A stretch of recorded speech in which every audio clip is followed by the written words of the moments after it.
Bonsoir à toutes et à tous. Écoutez, je suis très heureux de vous retrouver comme chaque semaine. On va traiter un sujet qui se trouve dans la parashat Yitro. Alors, c'est marqué Vaishma Yitro Kohen Midian. Vaishma Yitro, il a entendu Yitro. Kohen Midian, prêtre de Midian. Choten Moshe, beau-père de Moshe Rabbeinu. Et Kol Asher Asa Elokim le Moshe ou les Israël Amo. Tout ce qu'avait fait Akadosh Baruch Hu à Moshe à Israël, son peuple. Qui aussi Hachem et Israël Mitzrayim, parce qu'avait sorti Hachem les Bnei Israël d'Égypte. Donc c'est déjà étonnant déjà que on nous dise Kohen Midian alors qu'il a fait Teshuvah, il a abandonné tout ce qui était idolâtrie, tout ça, et on nous parle de lui en tant que je sais pas, ancien idolâtre. C'est bizarre, c'est choquant quoi. Et c'est paradoxal puisqu'on dit Moshe, il est beau-père de Moshe, à la fois les deux extrêmes quoi. C'est bizarre. Alors, ici Rachid nous dit comme ça, Baishma Yitro, Mashma Shoma Uba. Qu'est-ce qu'il a pu entendre Yitro et qu'il a fait venir? Ça veut dire là, Yitro il vient se convertir au judaïsme, ouais, c'est ça le sujet. Et en fait, les Chachamim s'interrogent à savoir, mais quelle qualité d'écoute on doit avoir dans la vie, hein, pour qu'on puisse entendre quelque chose et qu'il nous fasse réagir. Ça veut dire qu'ici c'est marqué Vaishma Yitro, mais Rashi rajoute Uba. Comme ça dit la Mechilta, c'est un midrash, ouais. Qu'est-ce qu'il a pu entendre qui l'a fait venir? Ça veut dire que, pourquoi la question est importante? Parce que tout le monde a entendu ce qui s'est passé en Égypte, ce qui s'est passé en l'ouverture de la mer Rouge, et tous ces phénomènes incroyables qui se sont déroulés, tout le monde a entendu. Je veux dire, et étonnamment, le seul qui est venu se convertir, c'est lui, quoi. Mais comment il a pu entendre? Ouais, on a tous entendu la même information, mais il y a des gens qui ont réagi à l'information et des gens qui n'ont pas réagi à l'information. D'accord? Donc ça remet en question la capacité qu'on a d'écoute, c'est-à-dire de compréhension de ce qui se passe. Vous avez bien compris que Yitro, il a compris quelque chose que eux n'ont pas compris, puisqu'ils ne sont pas venus. Donc on est en train d'expliquer ici, le sujet c'est de savoir quelle qualité d'écoute on doit avoir, ouais, pour pouvoir réagir à des situations où on écoute des choses toute la journée, mais des choses qui nous parlent et des choses qui ne nous parlent pas. Pourquoi on ne réagit pas à ce qu'on entend?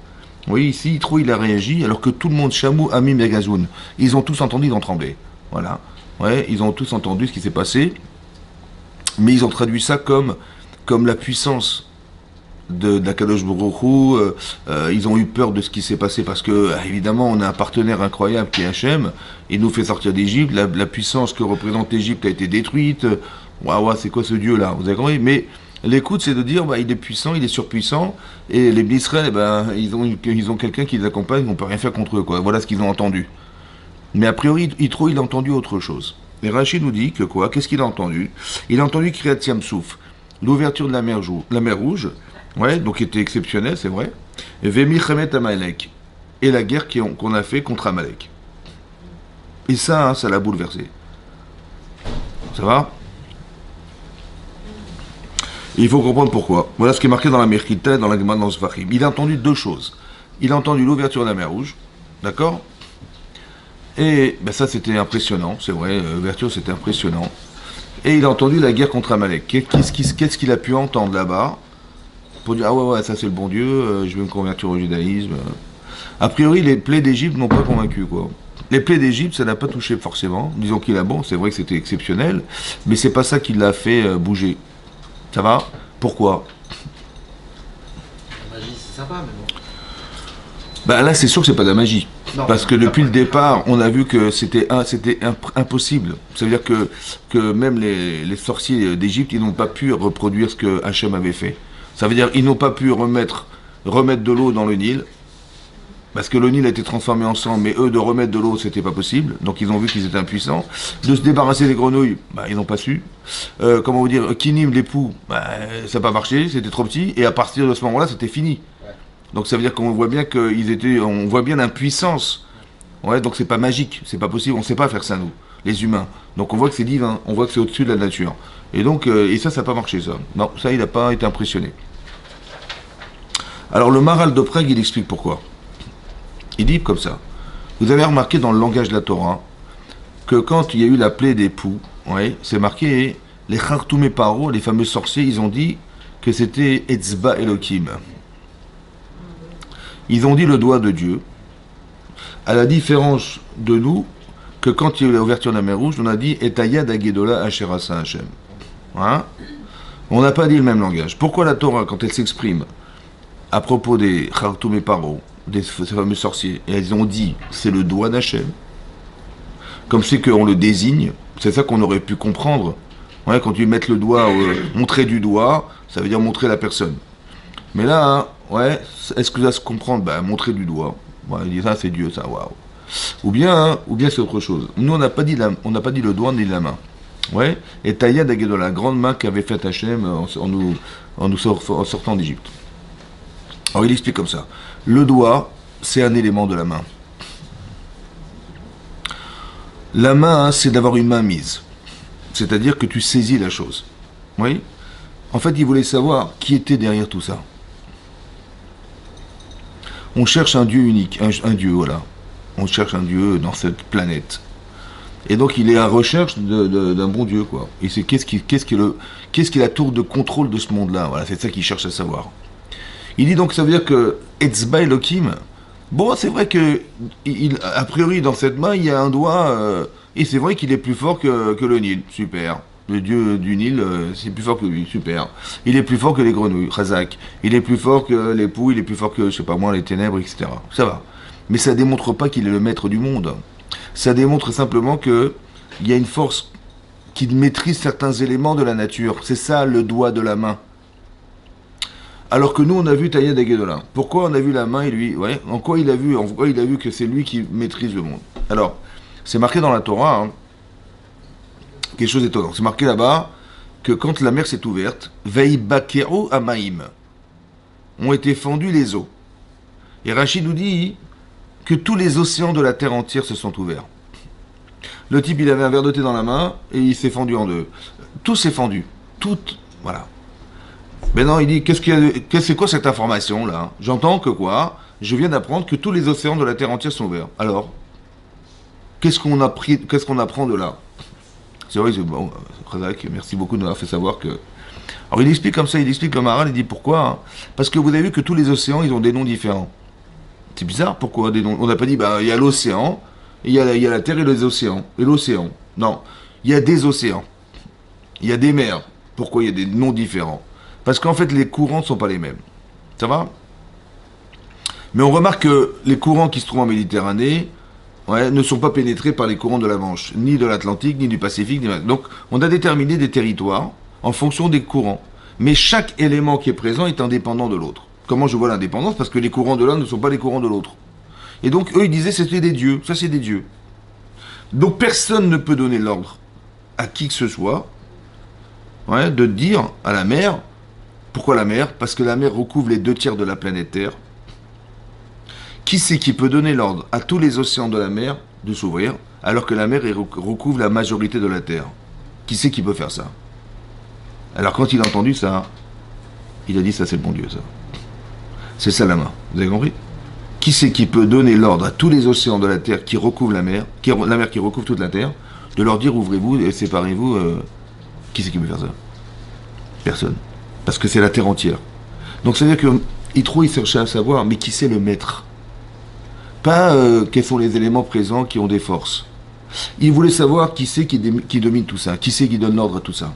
Alors il a compris, quand tous les océans se sont ouverts, il a compris que c'était ça, le message. Ça veut dire que, vous avez compris, l'écoute n'est pas la même. Ça veut dire que, mais pourquoi elle n'est pas la même? Parce que, qu'est-ce qui t'interpelle dans ta vie? D'accord? Donc si tu cherches à savoir, alors on va te montrer. Mais si tu cherches pas à savoir, on va rien te montrer. Et à part ça, tu ne pourras jamais comprendre ce qu'on a voulu te dire. Parce que c'est pas la question qui est la bonne, à laquelle on vient de répondre. Ça veut dire que l'événement ici, pourquoi il n'a pas touché les autres? Parce qu'ils ont dit, waouh, qu'est-ce qu'il est fort ce Dieu-là. Mais c'est pas ça qu'on voulait te dire. On voulait te dire, mais qui c'est que le maître du monde? C'est ça la réponse. La réponse, c'est ça. Et dans 2 éléments, on a trouvé cette réponse-là. Ici, dans la mer qui s'ouvre, et aussi la guerre contre Amalek. Pourquoi? Parce que dans la guerre contre Amalek, dans Pachat Béchalar qu'on a lu, c'est marqué là-bas, hein, que lorsqu'on a dû faire la guerre, Moshe Rabbeinu, il a levé les mains vers le ciel. Ça va? L'Agman expliquait que, en fait, c'est pas parce qu'il levait les mains qu'on gagnait la guerre, simplement que, en fait, le baromètre de laImouna qu'on avait quand on faisait la guerre, en sachant qu'on tournait ses yeux vers Hachem, et pas vers soi-même, ou ses tanks, ou je sais pas quoi, c'était ça. Les baromètres, c'est ça. C'est que tu vois les mains qui se lèvent, on tournait nos yeux vers Hachem. Et quand on pensait que c'est nous qui gagnions, les bras de Moshe se baissaient. Maintenant, qu'est-ce qu'a fait Moshe en voyant qu'on n'arrivait pas à gagner la guerre? Il a dit amenez-moi une pierre, je vais m'asseoir dessus. Ouais, parce que les Israéliens sont en souffrance, moi aussi je veux souffrir avec eux. Et donc c'est ce qu'il a fait, il a demandé à ce qu'on lui place une pierre sous lui, il s'est assis dessus.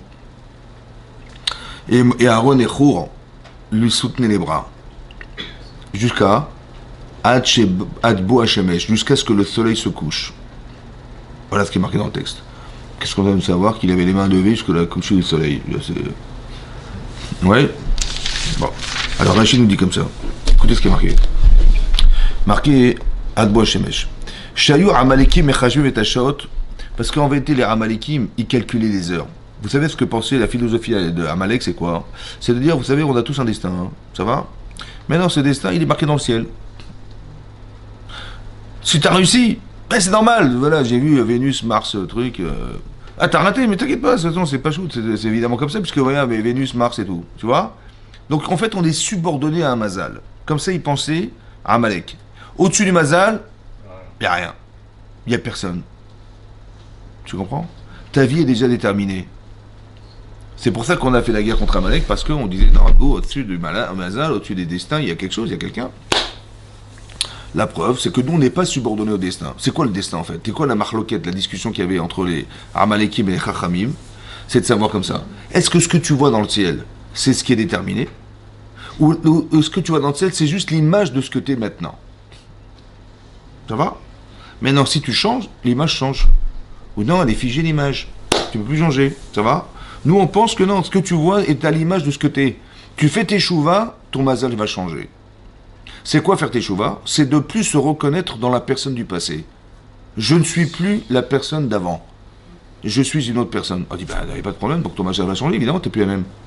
Vous avez compris ça? C'est ça qui est marqué là-bas, il y a marqué que Rachid nous rapporte dans la parachute qui précède, que Moshe, que quand Paro il a dit, mais à cause de ça vous partiez d'Égypte, j'ai vu Ra Neged Penechem. J'ai vu le mal face à vous. Ça va? Qu'est-ce qu'il a vu? Rachid dit qu'il a vu du sang dans le désert.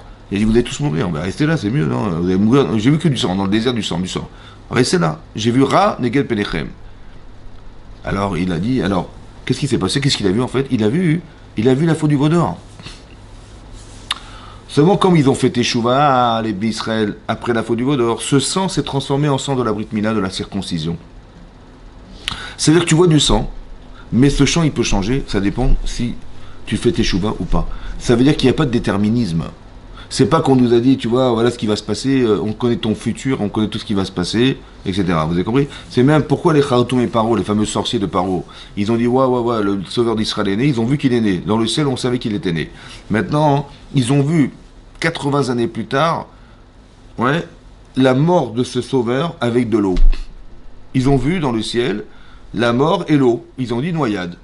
Il dit super, on va prendre les enfants qui naîtront, on les jettera dans le Nil, on les nourrira, comme ça on va faire la volonté du ciel. En fait, ils ont interprété mort et ils ont interprété l'eau en disant bah, c'est une noyade. Évidemment, c'est ça. Donc ils ont dit on va noyer les enfants et c'est bon. En fait, c'est pas ça. C'est que Moshe Rabbeinu, on lui a demandé de parler à un rocher. Or, il n'a pas parlé, il a frappé. Et donc, il n'a pas pu rentrer en Eretz Israël. Il est mort dans le désert à cause du fait qu'il ait frappé un rocher plutôt que d'avoir parlé. C'est ça l'interprétation du ciel. Ça n'a rien à voir avec ce qu'ils ont cru. Ils ont cru que c'était la noyade. Vous avez compris? Ça veut dire, mais ce que je veux dire par là, c'est qu'il dit, mais c'était déjà marqué dans le ciel. Donc les Amalekim, ils pensaient que tout était déjà prévu. Et donc, il fallait savoir exactement à quelle heure on devait faire la guerre. Et c'est l'heure précise à laquelle on fera la guerre, on gagnera, qu'on va faire la guerre. Voilà, ils attendaient l'heure. C'est ce qui est marqué là. Rachid nous dit, donc qu'est-ce qu'ils faisaient les astrologues, ouais, les Amalekim? Il marquait Shayu Amalekim Mechajum et Tashot, ouais, avec l'astrologie. Bezi Shaem Notzrim, à l'heure précise à laquelle il avait gagné la guerre. Ve'imid Laem Moshe Chama. Qu'est-ce qu'il a fait Moshe? Il a stoppé le soleil. Ça veut dire que la terre a arrêté de tourner. Ve'irve et Tashot, donc il a mélangé les heures. Donc ils attendaient l'heure et ils voyaient que ça bougeait pas. Ça va, il y avait, je sais pas, j'imagine un bâton par terre, l'ombre, elle bougeait plus. Il dit, ouais, mais c'est pas. Et ça l'a bouleversé, ça. Pourquoi? Parce que Yitro, il pensait comme les Amalekim que c'est ton mazal qui détermine ta vie. Il n'y a pas au-dessus du mazal, il n'y a rien. Mais non, écoutez-moi bien. Le mazal, le destin, il est dépendant des heures. Et les heures, c'est le soleil. Et le soleil éclaire toute la terre. Qui c'est qui peut être au-dessus du soleil et arrêter le soleil? Vous avez compris? Ces deux événements-là, ça l'a bouleversé. Parce qu'il a trouvé à travers ces deux événements que derrière, il y avait un créateur. C'était Hachem. Vous avez compris ce qui se passe? Tu fais appel à lui, il t'arrête le soleil. Mais qui c'est qui peut arrêter le soleil? Qui c'est qui peut arrêter le soleil? Ouais, dans sa circonférence autour de la Terre, il calcule les heures. Et les mazalotes, c'est impossible. Eh ben c'est lui qui est au-dessus de tout ça, c'est lui qui dirige le soleil, c'est pas le soleil qui dirige les autres. Vous avez compris ce que je veux dire? C'est là qu'il a compris, c'est ça, la guerre contre Amalek et l'ouverture de la mer Rouge. En fait, il était en recherche de savoir où est-ce que t'es à Kadosh Baruch Hu. Et quand tu cherches, alors on te donne les réponses. Ça veut dire que la shmiya, l'écoute, elle dépend du questionnement de ton interrogation, de tes problèmes personnels que tu veux résoudre. Alors tu verras qu'on va t'approcher des réponses. Que le message qu'Hachem il envoie, ouais, la lecture, en fait, comme si que cette parashat Yitro, elle nous apprenait une chose importante, que de nous dire que tout ce qui va t'arriver dans ta vie, en fait, on te l'exprime non pas par la parole, parce qu'on va pas te téléphoner, mais il va t'arriver des événements qui sont des réponses à tes problèmes personnels. Et chacun, il va la lire différemment, mais le message qu'on lui renvoie, c'est le message qui le concerne. Tout le monde a entendu, mais ils n'ont pas réagi comme Paro. Le seul qui est venu, c'est lui. C'est Yitro. Pardon, comme Yitro. Vous avez compris? C'est-à-dire qu'il y a une écoute qu'on doit avoir et qui devrait nous faire réagir, mais cette écoute, elle est sur la base d'une question au départ. Ça va. Et ça vient répondre à une question. C'est ça que Hachem lui a envoyé comme message. C'est ça qui est marqué ici. Donc, Vaishma Yitro. C'est important de comprendre qu'il faut avoir une shmiya, d'apprendre à écouter. Ça va? Mais écouter, c'est bien comprendre. C'est aussi important. Oui? Et donc, c'est marqué comme ça. Et donc, à la suite de ça, donc, Yitro arrive dans le désert où se trouvaient les d'Israël. Ça va? Et donc, qu'est-ce qui se passe? Et là, c'est marqué que donc Moshe le reçoit. Ouais, c'est marqué Vayomer El Moshe Ani Chotrecha Yitro. Voilà, bon, et donc, ils se sont embrassés, ils se sont dit le shalom, veishtachu, veishaklo, veishalou, les réou, les shalom. Ils se sont demandé comment vas-tu, etc. Et après, vayavou aola. Et là, Moshe Rabbeinu, il fait rentrer son beau-père dans sa tente. Voilà ce qui est marqué dans la Torah. Veisaper. Il va lui raconter.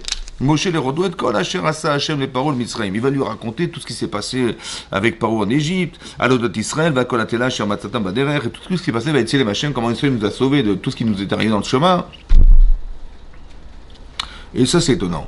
Pourquoi c'est étonnant? Parce que Yitro, il vient se convertir au judaïsme. Bah, il a compris, ça va, et tu dis, non, mais attends, je vais te raconter des histoires, viens, je te rentre dans ma tente, je te raconte. Mais ça, c'est honteux. Qu'est-ce que tu as besoin de raconter des gens? Et il vient d'arriver, il dit, voilà, écoute, attendez, Yitro, il est venu dans le désert. Yitro était un des ministres de Paro. Il quitte le royaume de Paro pour venir dans le désert te rejoindre. Et il te dit, j'ai compris, merci beaucoup, voilà, je viens me convertir au judaïsme. Tu dis, attends, mais j'ai pas fini, je vais te raconter des histoires. C'est bizarre quand même, non? Qu'est-ce qu'il a besoin de lui raconter ce qui s'est passé? C'est vrai, il est convaincu, c'est pas convaincu. Et là, c'est marqué, Vaïcha Yitro. Après qu'il lui a raconté ce qui s'est passé, Vaïcha Yitro. Rachidi était content. Ou alors, Ichad, ça veut dire qu'il a eu des frissons. Pourquoi la Torah nous parle de sentiments émotionnels qu'il a eu qui sont intimes, hein? Qu'est-ce que j'ai besoin de savoir comment il est, dans quel état d'âme il était Yitro quand il lui a raconté pourquoi la Torah nous parle de ça? Qu'est-ce que j'ai besoin de savoir? Ouais. Et les frissons, la simcha, les machins, tout ce que je veux savoir, tout ça. En quoi ça me concerne? C'est un limoud, c'est du limoud, c'est une étude, il y a une étude ici à comprendre. Pourquoi la Torah nous parle des émotions qu'a eu Yitro lorsqu'il a entendu ce que lui racontait Moshe Rabbeinu. Et donc, Vaïchad Yitro al kol hatova asher asa Hashem, l'Israël, asher itzilo miyad Misraël, donc ils avaient effectivement sauvé d'Égypte, Vayomer Yitro, Baruch Hashem. Et là, il va dire Yitro, Baruch Hashem, asher itzil etrem miyad Misraïm. Que soit béni Hachem qui vous a vous sauvé d'Égypte. Miyad Paro des mains de Paro, Hacheritzil et Taram Mitarad Yad Mitzrayim, qu'il a sauvé ce peuple de la tutelle qu'il avait de Mitzrayim. Ata Yadarti. Maintenant j'ai été chez Darty. Non, Ata Yadarti. Maintenant je sais. Non, je sais. Que le service après-vente. Non, je rigole. Et maintenant je sais qui Gadol Hachem. Il est grand Hachem. Mikol Elohim, de tous les dieux. Vous avez compris? Il dit maintenant je sais qu'Hachem est le plus grand de tous les dieux. Ça veut dire que, et Rachid nous explique, de tous les dieux, ça veut dire quoi? Ça veut dire qu'il a été cherché partout, quoi. Et il a fait ça, il a fait cette avodazara, il a tout essayé, il a dit, et là il a compris que c'était lui de tous. C'est ça qui est marqué. C'est-à-dire, encore une fois, c'est quelqu'un qui est en recherche. Pourquoi Moshe, il a eu besoin de le faire rentrer dans sa tente? Alors écoutez-moi bien. Yitro, c'est un intellectuel. C'est un philosophe, c'est un penseur, c'est un prêtre, mais c'est un théologien, il veut absolument connaître bon Dieu. Tous vos pères. Hein? Tous vos pères. Oui, mais c'est bizarre. Non, oui, mais là, on n'a pas dit ça. Non, Marie, il a raconté, il a eu des frissons. Mais c'est sûr qu'il a fait cavode, il l'a reçu, évidemment. Mais c'est pas ça que la Torah nous dit. Elle nous dit que il lui a raconté, et là, il y a une réaction émotionnelle. C'est ça que je veux comprendre. Pourquoi il y a une réaction émotionnelle? En quoi c'est important qu'il ait une réaction émotionnelle? Alors l'idée, c'est la suivante. En fait, on est tous des intelligents, on réfléchit, on pense et tout ça. Mais on sait pertinemment que tout ce que tu vas comprendre dans ta vie, ça peut être balayé par un désir contraire à ce que tu penses. Le Yetzirah, il s'amuse avec ça. Ça va? C'est de proposer des émotions qui vont balayer des connaissances.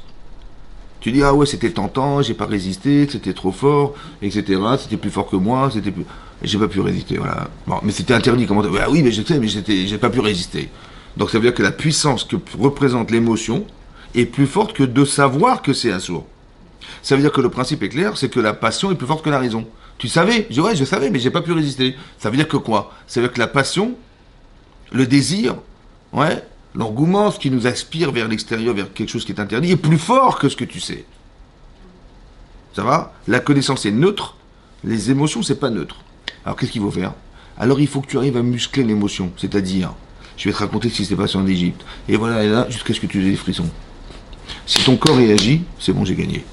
Pourquoi? Parce que l'émotion que revêt le fait de savoir va pouvoir repousser ce que tu sais, c'est-à-dire de ce qui te tente dans ta vie.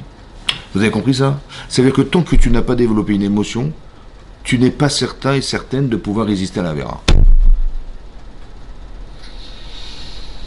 Ben oui. Pour ça qu'il faut être religieux et pas athée. Athée au citron, c'est quoi ça? Alors, vous avez compris ça? Ça veut dire qu'on doit ressentir des choses. C'est ça qui est marqué là. Il dit, je te fais rentrer en attente, attends, je te sors pas d'ici tant que il n'y a pas les frissons. Ça va? Ou tu n'es pas content de... Et là, il va dire, ah oui, bon, Hachem. Il devient une autre personne en fait. C'est ce qu'on appelle être entier dans la vie. Ça veut dire que notre cerveau, il peut penser des choses que notre corps, en fait, ne désire pas. Et quand on attire notre corps vers autre chose, aspirer vers autre chose, on va dire, ah, elle ne peut pas résister. Il faut que ton corps ressente quelque chose pour qu'on soit entier. Que ce que je pense et ce que je ressens soient exactement identiques en symétrie. C'est ça, être chalem. C'est quoi d'être entier? Ouais. Il y a le pain demi et le pain entier. Donc tu préfères le pain demi ou le pain entier? C'est ça. Vous avez compris? C'est ça. Donc ça veut dire qu'il y a quelque chose qui doit être une entité. Il ne faut pas qu'on se divise entre ce que ton corps désire et ce que ta tête pense. Il faut qu'il y ait une adéquation entre les deux êtres. Et donc c'est ça il avait le cerveau, mais il n'avait pas le corps qu'il y en avait avec. Alors Moshe lui dit, écoute, viens, je vais te raconter, que son corps ressente la simcha qu'il a eue d'avoir vu que Hachem nous a sauvés d'Égypte. C'est important de comprendre ça. Ça fait partie de la shmia, ça aussi. Ça veut dire qu'on se construit des émotions dans la vie pour avoir une capacité de comprendre, mais de sentir et de voir. Parce que si tu ressens rien, tu vois pas.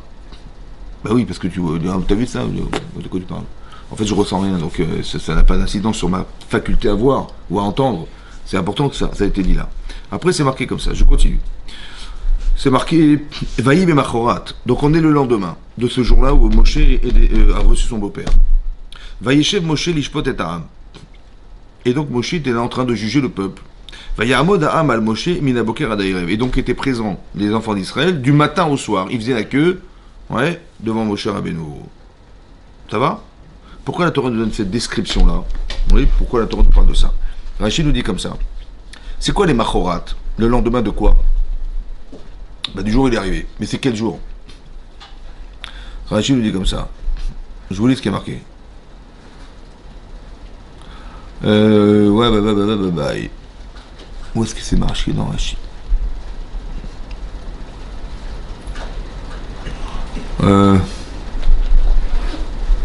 Où est-ce qu'il est? Ali Machorat. Motsei Yom Kippourim Aya. C'était la sortie de Kippour. Quand est-ce qu'on a reçu la table? Quand est-ce qu'il y a eu Shavuot? Shavuot, c'est quelle date? Shavuot. Le 6 Sivan. Qu'est-ce qui s'est passé le 6 Sivan? Hachem s'est dévoilé. Ouais, le 6 Sivan sur le mont Sinaï. Ça va? Qu'est-ce qui s'est passé? Moshe est monté le lendemain, le 7. Il est resté 40 jours sur le mont Sinaï. Donc il est redescendu le 17 Tammuz. Est-ce que ça Tammuz? C'était le 17 Tammuz. Il est redescendu. Qu'est-ce qu'il avait? Le veau d'or. Donc il a cassé les tout là. Le lendemain, il est remonté le 18 jusqu'au jusqu'au 29 Av. On est 40 jours après. Ça va? 29 Av. Le 29 Av, il redescend. Mais pourquoi il est monté jusqu'au 29 Av pour faire pardonner la faute du Hodor? Ça a pris 40 jours. Il est remonté le 30. Et il est redescendu le 10 Tishri, qui est le jour de Kippour. Donc finalement, on a reçu la Torah le 10 Tishri. Ça va? Kippour. Ouais, le jour qui fait peur. C'est ça, Kippour. Mais non. Et là, on est le lendemain de Kippour. Mais la paracha Yitro, là, de quoi on va parler de Matan Torah, là, du nom de la Torah, on est d'accord, oui ou non? De quel jour on va parler ici, là? Shavuot, le 6 Sivan. Mais là, on est déjà le lendemain de 120 jours plus tard. Comment ça se fait qu'il n'y a pas une chronologie dans l'histoire? On a parlé d'Yitro alors qu'on parle d'Yitro ici alors qu'on n'a même pas encore reçu la Torah, les premières tables de la loi. C'est tout là. Donc ici, on apprend ici En Mukdam Umeocha Torah. Il y a un principe. Il n'y a pas de chronologie dans la Torah. Pourquoi?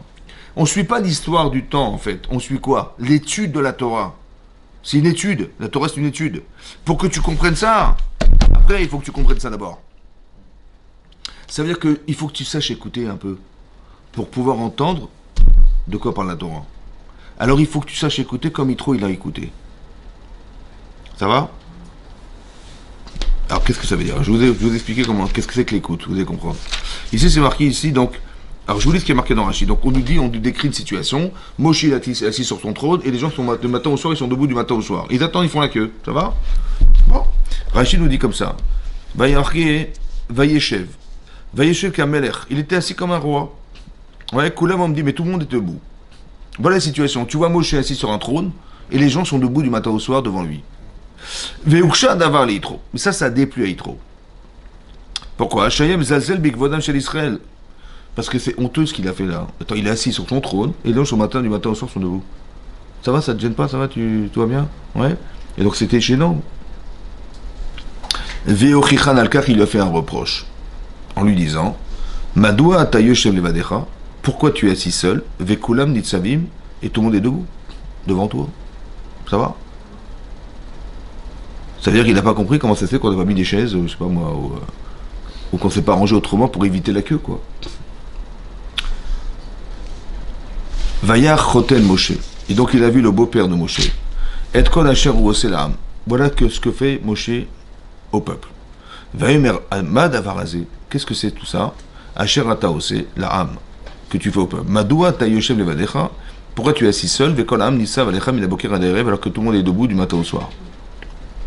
Qu'est-ce qu'il a répondu à cette question, Moshe Rabbeinu? Il a dit, Vayemer Moshe lechotno, ki yavo elai, Aam, lidrosh et Hashem. Ouais, parce que le peuple, il vient demander des questions d'Hachem. Ok.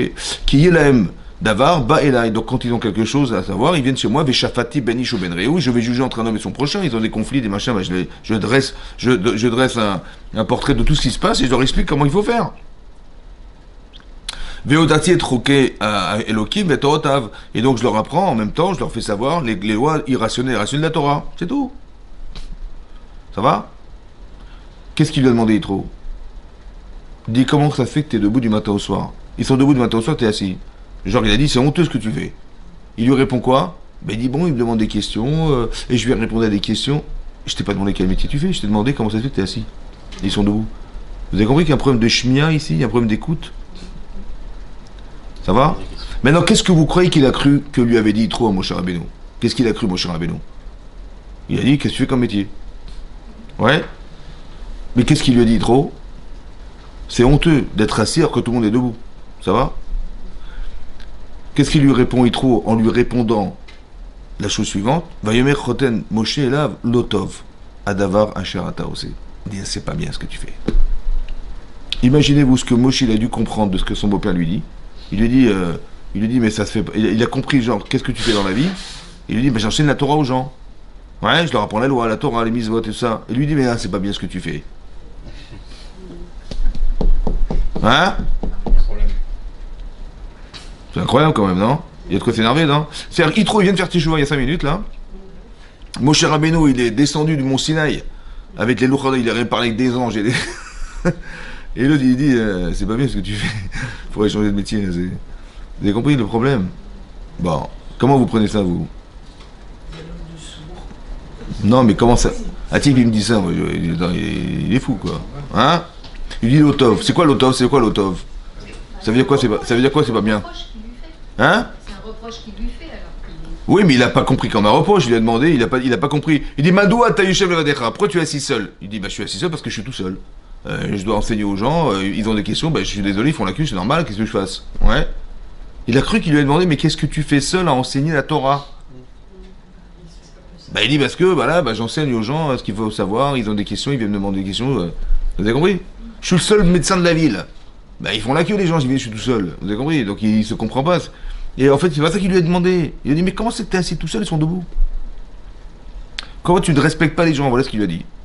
Et il lui dit l'otov. C'est quoi l'otov? Ça n'est pas bien, ça veut dire quoi ça n'est pas bien? Hein? Oui, ça veut dire quoi ça n'est pas bon? Ça veut dire quoi c'est honteux?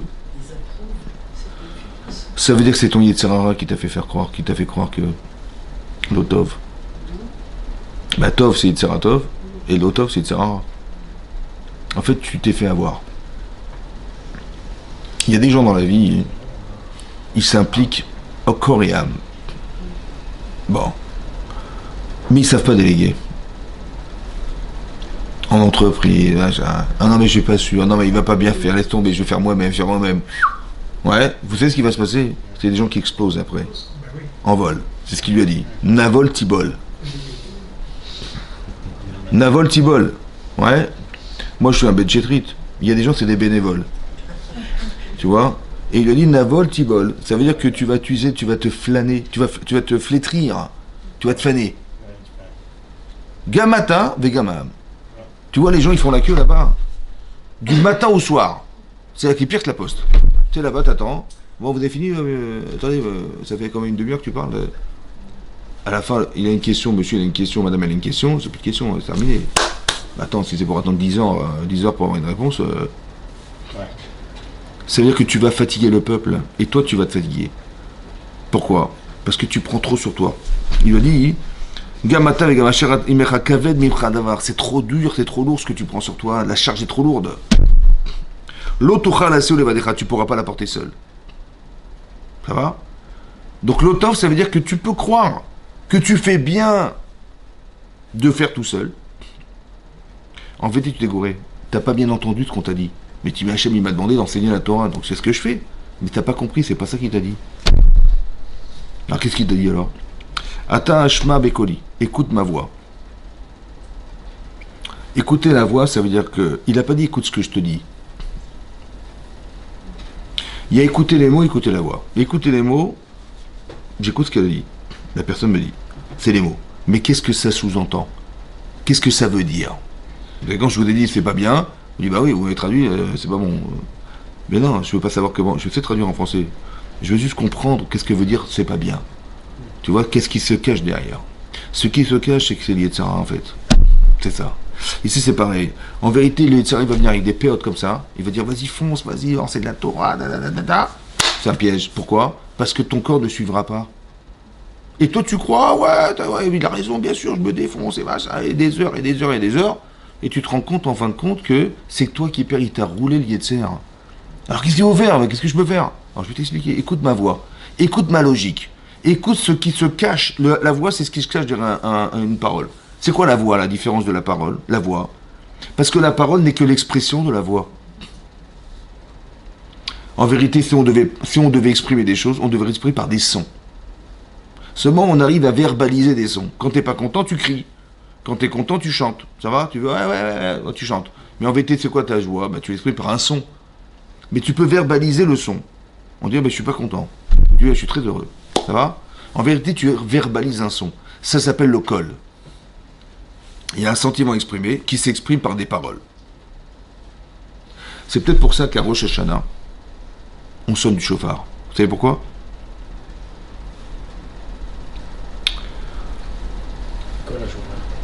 Il est marqué dans la Torah, Veizaraku el Hashem. Pour dire ils ont prié vers Dieu, ils ont crié vers Dieu. Mais pourquoi tu me dis un son pourrait marquer ils ont crié vers Hashem? Ils ont prié Hashem. Ouais. C'est pas un cri, ça. Quand est-ce qu'on crie dans la vie? Oui. Quand est-ce qu'une femme elle crie dans la vie? Quand est-ce que. Hein?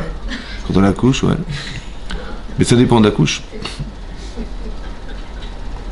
Voilà, de la La peine. cou- Hein? Voilà, de la peine. Non, on crie pas, on pleure quand on l'appelle. On pleure. Quand on voit des souris dans la cuisine. Quand on voit une araignée qui nous monte sur l'épaule. Là, on crie. Vous avez compris, on crie. Maintenant, pourquoi on crie? On dit pas, ah tiens, c'est marrant, j'ai une araignée. Hein? J'ai compris qu'on a peur, mais pourquoi l'expression de la peur, c'est un cri? Ben, je sais pas moi. Tu vois un billet de 5 euros qui tombe par terre, tu dis pas. Si t'es pas avec Nassé. T'as compris? Mais comment c'est qu'on crie dans la vie? Pourquoi on crie dans la vie? Un type, il tombe dans un ravin, il crie. Pourquoi il crie? Hein? En fait, le cri, c'est quelque chose que tu peux pas verbaliser. Qu'est-ce que tu veux que je t'explique? J'ai sauté dans un ravin de 200 mètres. Je peux dire, oh, tiens, c'est vrai, c'est dangereux. Hein. Je crie. Parce qu'on peut pas expliquer. Une femme qui crie, c'est qu'elle peut pas t'expliquer ce qu'elle ressent. Oui? On dit kol sasson ve kol simcha. Kol khatan ve kol kala. Pourquoi tu dis le kol du khatan et de la kala? Hein? C'est pourquoi? Non? Dommage. En fait, le kol, c'est ça, écoute bien. Qu'est-ce que tu as ressenti sous la roupa? Qu'est-ce que je te dise? Tu peux l'expliquer? Ben non. Alors c'est un col. C'est-à-dire que tout ce qui ne peut pas se verbaliser, c'est un col. Ça va? Hachem, il a dit à Abraham Avinu, écoute la voix de ta femme. N'écoute pas ce qu'elle t'a dit. Elle t'a dit, sépare-toi de la servante et son fils, je veux pas qu'elle reste là. Toi, t'as cru qu'elle est jalouse. Mais non, écoute la voix de ta femme. N'écoute pas la parole de ta femme. Les mots, elle a dit les mots, t'as traduit ça comme étant genre elle est jalouse. N'écoute pas ce qu'elle t'a dit, écoute ce qu'elle a voulu dire. C'est le col. Shma bekola. Ça va? Ça veut dire que, et c'est pareil. Adam Arishon, il a écouté la voix de sa femme. Hachem dit, ah, tu as écouté la voix de ta femme, c'est pour ça que tu as fauté. Ça veut dire que tu as écouté la logique de ton épouse. Elle est émotionnelle, tu es rentré dans l'émotion de ta femme, tu t'es fait avoir. Ça s'appelle le col, ça, dans la Torah. Ça va? Ici, c'est pareil. Il a dit, écoute ma voix. Ça veut dire que tu as une façon de voir, mais tu t'es trompé, en fait. Parce que tu croyais qu'Hachem, il t'avait demandé uniquement toi d'enseigner la Torah aux gens. C'est ça que tu avais cru, n'est-ce pas, hein? Alors écoute ma voix, écoute la logique que je vais t'enseigner. C'est ce que tu vas faire. Il y a marqué comme ça. Je vais te conseiller via Elohim Imach. Et tu verras qu'Hachem sera avec toi. Que quoi? Tu vas choisir des gens. C'est bon? Quel genre de personne tu vas choisir? Il a marqué. J'ai oublié ce qu'il a marqué. Tu vas regarder le peuple. Anshe Chaïl, des gens vertueux. Yire Elohim, qui craignent Hachem. Anshe Emet, des gens vrais. C'est quoi des gens vrais? Et Emet. Emet, ça veut dire quoi? Nous, on dit des divrei Torah. Divrei. Hein? C'est quoi des gens vrais? C'est quoi des gens Emet? Hein? Comment? Droit? Ils mentent pas? Alors, je vous dis ce qui est marqué dans Rashi. C'est quoi des gens Emet? Emet, c'est quoi? C'est algérien, marocain, tunisien. Non, je rigole. Donc c'est Ashkenaz aussi. Elou Ba'ale Aftacha. C'est des gens sur qui te promettent, on peut avoir confiance en leurs promesses. She'em Kedai Lismoch al Divrehem. Ils t'ont dit un truc, ils t'ont promis, ils font, tu peux t'appuyer sur eux. Ouais, Shalileken Yu Divrehem Nishmaim. Tu sais pourquoi tu les écoutes, ces gens-là? Tu dis, mais tout ce qu'il m'a dit, il a toujours fait. Un homme de parole, c'est ça, Emet. Incroyable, hein? Il t'a jamais déçu. Il a toujours fait ce qu'il t'a dit, il a fait. Tu vois? C'est Enche Emet, ça. Incroyable. Sur les Batsa, ils ne supportent pas le Batsa des bénéfices. Ouais, ils vont pas être truandés sous prétexte qu'ils vont gagner de l'argent. Ça va? Mais Samtalem Sari Alafim. Tu vas les placer Sari Alafim. Des ministres, on va dire des rabbanim de Alafim. Milliers.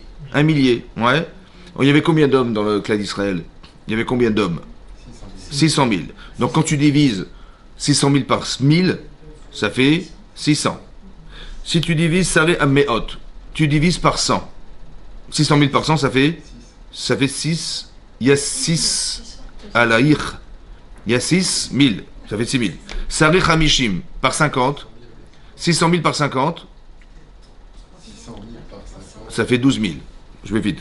Et Sari Asarot, tu divises 600 000 par 10, ça fait 60 000. Ça va? Hein? 600 000 divisé par 10, ça fait 60 000. 60 000 plus 12 000, plus 600, sous 6 000. 78 000 plus 600, 78 600 personnes. Il a appris sur lui quand même. Tu te rends compte que Moshe Rabbeinu, il remplaçait 78 600 personnes? Le Stade de France, quoi. Hein? C'est un truc de fou, quoi. Il a dit, ouais, non, mais je vais y arriver. Hein. Et quoi? Veshavtu et Taram. Becholet. Eux jugeront les gens à chaque instant. Les choses très compliquées, bah, ils ne sauront pas les résoudre, ils vont venir chez toi. Et tout ce qui est simple, ou plus petit que ça, on va dire, ils pourront le juger eux-mêmes. Ça va te soulager. Venasu et Itar, ils te porteront avec toi. Ça va? Ils porteront avec toi. Ça veut dire que tu vas éviter la queue et tu vas éviter la souffrance de tout faire tout seul. Vous avez compris? Voilà ce qu'il a fait, trop. Donc si tu fais ce que je te dis et que Hachem il t'ordonne de le faire, et donc tu verras que là il y aura le shalom. Et là il a écouté Moshe la voix de son beau-père. Vous avez compris ce qui se passe ou pas? Ça veut dire qu'il a appris à écouter autre chose. Ça veut dire que tu peux avoir une perception des choses dans ta vie, mais elle n'est pas forcément juste. Alors tu vas entendre, on va te dire, Hachem va te dire, bah va enseigner la Torah, va te donner la Torah, va l'enseigner. Il va l'enseigner, bah, il m'a dit, ah, moi j'y vais. Il dit, mais c'est pas ça qu'il a dit, l'Otov. C'est pas ça qu'Hachem, parce qu'il sait pertinemment que tu ne pourras jamais supporter tout seul de le faire. Alors qu'est-ce qu'il t'a dit? Bah je sais pas. Il t'a dit délègue. Vous avez compris ce qu'il a dit Hachem? Ça veut dire qu'il faut avoir une écoute particulière quand même, parce que tu peux te gourer dans la façon d'entendre, parce que la façon d'entendre c'est une interprétation, l'interprétation c'est toi. Tu as compris la différence? C'est pour ça qu'en vérité, il faut qu'on ait des bonnes midotes. Il faut qu'on soit rigoureux dans sa façon de réfléchir. C'est-à-dire que Moshe Rabbeinu, il a une capacité de réflexion qui est très intense. Après, le problème, c'est comment tu l'interprètes, comment tu l'utilises, où tu articules ta pensée. C'est ça le problème. Ça veut dire que des fois, on est pris par nos émotions. On a tellement envie de faire des choses bien qu'en fait on se gourre. Parce que, où il y a des gens, ils sont perfectibles. Ah ouais, c'est tolérance zéro. Ça peut être très bien, mais ça peut être très grave. Parce que tolérance zéro, ça veut dire que tu peux jamais te marier, tu peux jamais entreprendre un truc. Ah non, mais il va arriver ça, tu vois un nuage, tu deviens fou. Ben oui, c'est comme ça. C'est-à-dire que ça veut dire qu'il faut savoir utiliser la perfection. Que tu sois pas tributaire de ce que tu penses. Ou de ton état d'être. Tu dis, moi je travaille sur moi tout le temps, la rigueur, les machins. Ou des gens, ils ont une grande rigueur, mais jamais d'émotion. Ou des gens, ils sont très émotionnels, mais ils sont pas rigoureux, tu vois. Donc, ça plane, ou alors... vous avez compris ce que je veux dire? Mais tout ça, ça va faire dépendre ton écoute. Tu vas entendre un truc, tu vas l'interpréter comme ça. Mais pourquoi tu n'interprètes comme ça? Parce que tu as développé ton état d'être, il est d'être très émotionnel, ou d'être très rigoureux, ou des choses qui ne te plairont pas, parce que on a tous un tempérament différent. Mais comme c'est qu'il fallait savoir mettre en place des midot tovot, et après savoir quand est-ce que oui et non tu utilises. Ça suffit pas en vérité de savoir, vous comprenez ce que je veux dire? Parce que ici c'est très important que cette paracha-là, hein, elle traite du matin de Torah. On va nous donner l'enseignement de la Torah. Alors après, comment tu vas lire la Torah? Comment tu vas comprendre la Torah? Comment tu vas comprendre Rashi? Comment tu vas comprendre les commentaires? Comment tu vas comprendre Shulchan Aruch? Comment tu vas comprendre toutes ces halachot? Ben, ça dépend de ta shmia, vous avez compris ou pas? Tu comprends? C'est important ça. Quand je vous avais dit, dans les Pirkei Avot, on nous apprend des qualités qu'on doit avoir pour acquérir la Torah. Il en faut 48 qualités. Pour acquérir la Torah, qu'elle soit tienne, il faut 48 qualités. Et parmi ces qualités, il y a shmiat haozen. Ça veut dire d'apprendre à écouter avec ses oreilles. Parce qu'il y a des gens qui écoutent avec leurs pieds. Pourquoi le Tana, qui a écrit la Mishnah, il a écrit l'écoute de l'oreille? Ben évidemment que tu écoutes avec tes oreilles. Tu vois, et tu nous avais dit, pas avec le cerveau, pas avec... Exactement. Il y a marqué oreille pour dire autrement. Tu pourrais écouter autrement. Tu peux écouter avec ton cerveau. Tu peux écouter avec ton cœur. Ça veut dire, quand vous parlez des gens, des fois les gens vous coupent. Ouais. Parce qu'ils sont très intelligents, ils savent exactement ce que vous allez finir la phrase, ils savent exactement ce que vous allez dire. Ça va? C'est comme ça. Tu parles, ouais, c'est bon, ça va, j'ai compris. Ouais. Attends, j'ai pas fini. Mais je sais, moi, je te connais, ça va, je connais. Ça veut dire que tu me connais, je sais comment tu raisonnes intellectuellement, ou je connais tes sentiments, je sais de quoi tu vas me parler. Ça va? Des fois c'est juste, des fois c'est faux. D'accord? Pourquoi c'est faux? Parce qu'on n'écoute pas avec ses oreilles. On écoute avec son cerveau. Vous avez compris? Je t'ai jamais demandé de réfléchir quand je te parle. Je te demande d'écouter ce que je te dis. Maintenant que tu as bien entendu, tu peux réfléchir. Parce que tu vas réfléchir alors que tu n'es même pas sûr d'avoir bien compris. Vous avez compris? Toi tu dis mais j'ai compris, j'ai compris. D'abord qui dit que tu as bien compris, et à part ça tu vas réfléchir à partir d'une base. Oui, souvent à l'école on a fait des hors-sujets. Pourquoi des hors-sujets? Pourtant le type il a fait une dissertation, il a rempli 4 pages, il est content, il va avoir une bonne note, 0. Mais comment ça 0? Oh, rien à voir avec le sujet. Ouais, hors sujet, HS baissé. Sa note a baissé. Mais pourquoi? Parce qu'il a réfléchi en lisant. Non, il faut que tu écoutes. Écoute ce qu'il dit, le titre. Et réfléchis, répète-le 3 fois. Répète-le. L'énoncé, répète-le 3 fois. Pourquoi? Pour être sûr d'avoir bien entendu. T'as bien entendu? Alors tu peux réfléchir. Vous avez compris la différence? Parce que les gens écoutent, en vérité, ou ils écoutent émotionnellement, ouais, on va parler de la philosophie, de, je sais pas, de la liberté, je connais la liberté. Mais c'est pas ça, c'était pas ça le sujet. On parlait d'un détail. Ah ouais, j'avais pas fait attention. T'as mal entendu, en fait. Le problème, c'est qu'on sait pas. On sait lire, mais on sait pas entendre.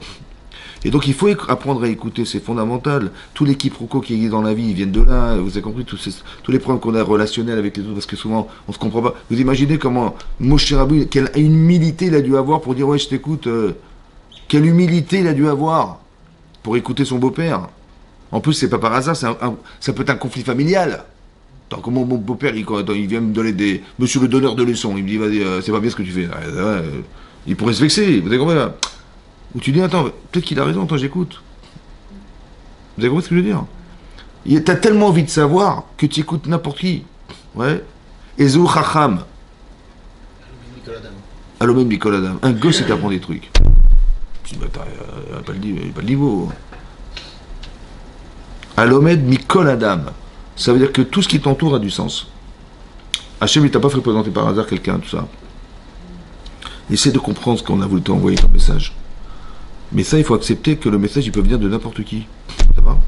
Tu peux apprendre de tout être. Pourquoi? Parce qu'on est tous différents. Il vaut mieux faire partie d'un ensemble que de se servir de l'ensemble. En français, je veux dire comme ça.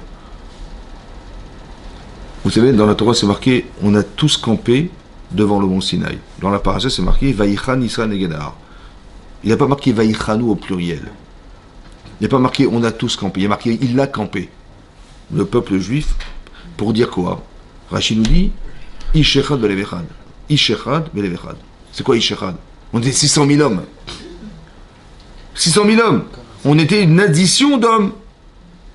Mais non, tu dis Ishechad. On était un seul homme. Comment on peut être un seul homme alors qu'on est 600 000? Vous savez pourquoi? Parce que chaque personne qui fait partie du peuple juif, il est au service du peuple. Pas à ton service personnel. Pas tu te sers du peuple. Tu es, par exemple, tu vas faire une manif. Bon, tu vas participer à une manifestation. Mais si tu es tout seul, de la nation à la République, avec ton panneau là, vous pouvez circuler ça. Mais si on est 1 million, déjà, c'est impressionnant. Mais en plus, toi, tu es comment dire, subjugué par ce qui te passe, tu es propulsé par le nombre. Mais le monde t'a transformé. Parce que tu fais partie d'un ensemble. Tu te sers de la société ou tu sers de la société? Vous avez compris? Je vous dis, la différence, elle est comme ça. Il faut s'imaginer qu'on ait une photo. Ça va? Sur cette photo, il y a des pixels. Maintenant, vous savez quoi? On sert la photo. Pas on se sert de la photo. Je sers la photo. Moi, je suis une petite couleur sur la photo. Maintenant, je suis pas content. Parce que on m'a mis sur l'herbe de la photo. Ça va pas. Moi, je suis pas vert. Je suis désolé, je suis pas une herbe. Ça va? Par contre, qu'est-ce que tu veux? Bah, j'aurais bien voulu être, je sais pas moi, sur le cerveau du bonhomme. Là, tu vois, le front, là, je vais mettre une... Là-bas, j'aurais voulu être là-bas.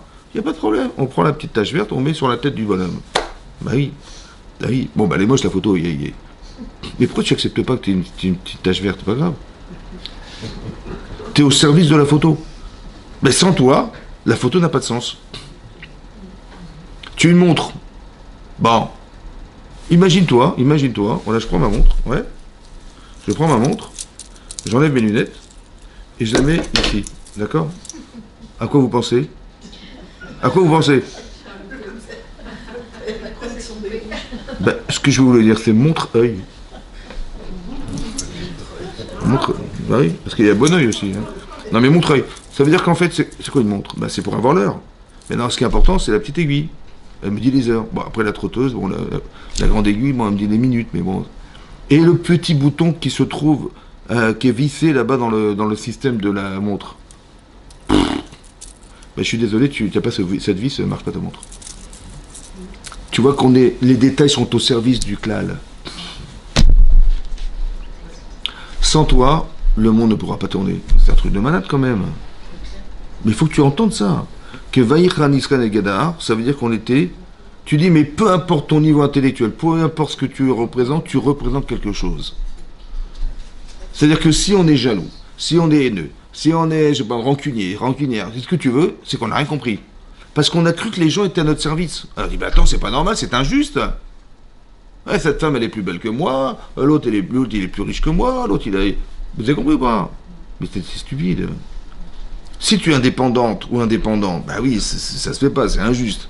Mais non, t'as pas compris, tu fais partie d'un ensemble. C'est ça qu'on voulait nous expliquer. Donc ça veut rien dire de prendre la petite couleur de la photo de la pixel en vert et tu la mets sur le cerveau du bonhomme, ça n'a aucun sens. Juste que tu acceptes ta place.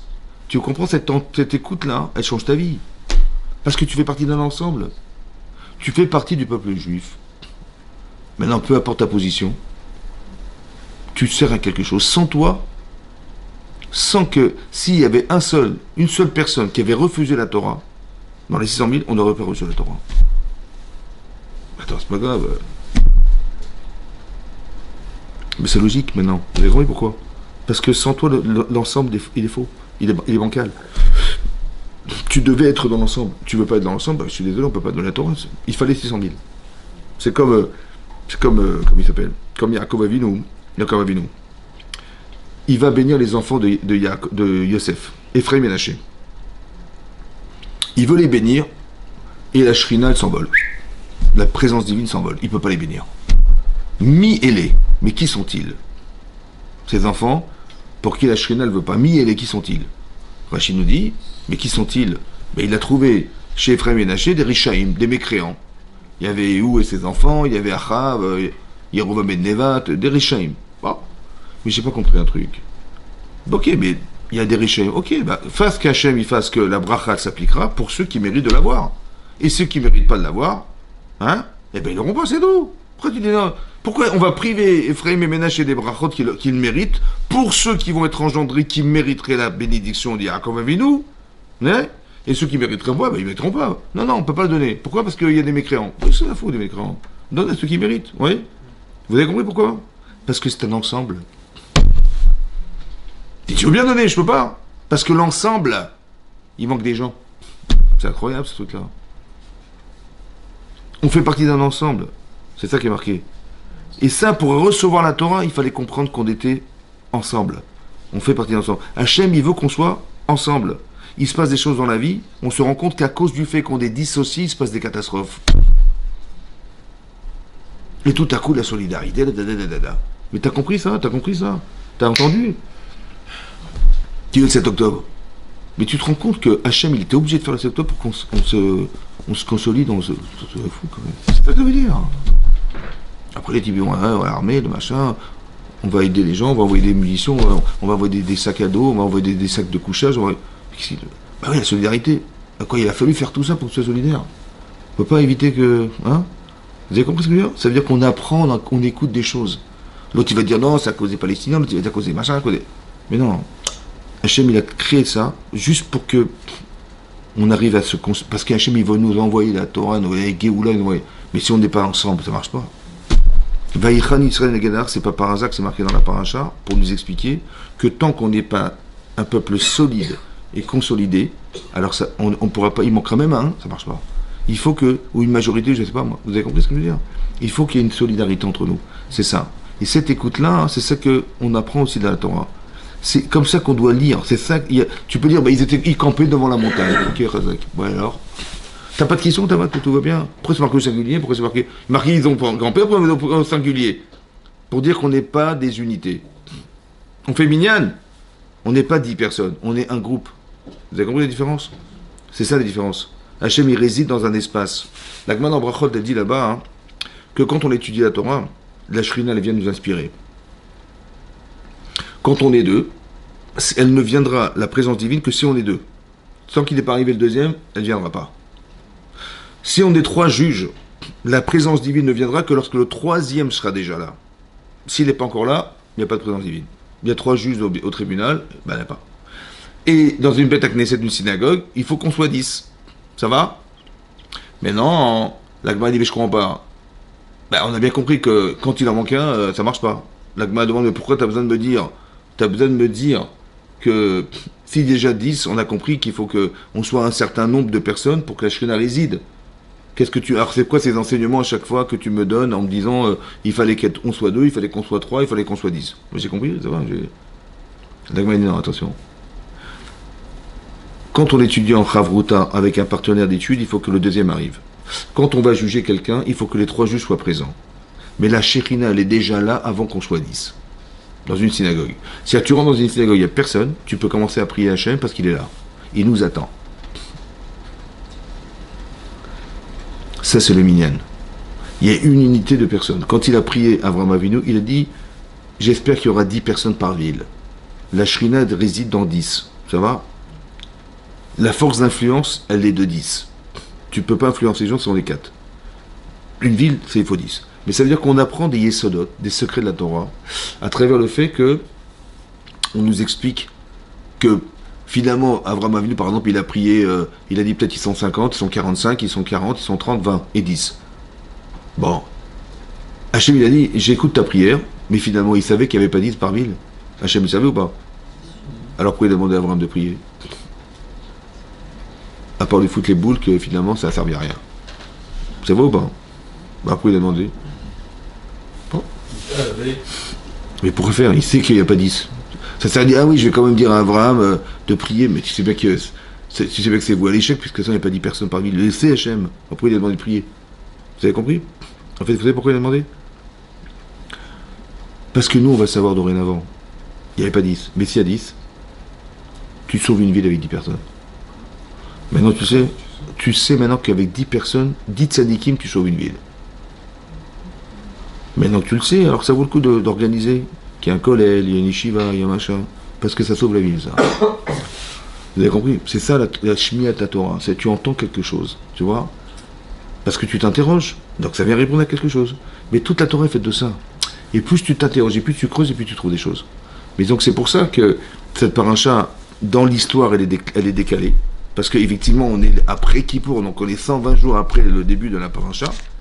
Mais c'est pas pour t'enseigner un enseignement et te raconter une histoire que voilà, Yitro il est venu, Moshe Rabbeinu, et blablabla. C'est que tu comprennes des choses. Qu'avant de commencer à recevoir la Torah, il faut que tu aies déjà appréhendé ta façon d'étudier, ta façon d'apprendre, d'écouter. C'est ça que je voulais vous enseigner ce soir, c'est qu'il faut apprendre à écouter les gens. Ça va? Et d'apprendre à écouter ce qui se passe autour de nous, d'apprendre à entendre et à comprendre, mais ça dépend aussi de la lecture, ça dépend de la façon dont on a de vivre, ça dépend de nos midot, ça dépend de notre façon intellectuelle de réfléchir, c'est tout ça. Mais en vérité, Hachem, il envoie des réponses en permanence. La preuve, c'est que le seul qui a compris ce qui s'est passé, c'était Yitro. Ils ont tous entendu un message, ils l'ont tous interprété différemment, mais c'était pas ça le message. Donc il faut faire attention à ça. Que Moshe Rabbeinu, heureusement qu'il a su entendre son beau-père. Vous avez compris? Que celui qui était le maître, il devient l'élève. C'est extraordinaire. Ah oui, parce que c'est lui qui a écouté, c'est lui qui a reçu, et tout à coup il devient l'élève de Yitro, quoi. Il dit, mais écoute ma voix, je vais t'expliquer. Ah ouais, d'accord. Mais il faut avoir cette humilité-là. Tu peux apprendre, c'est pas grave.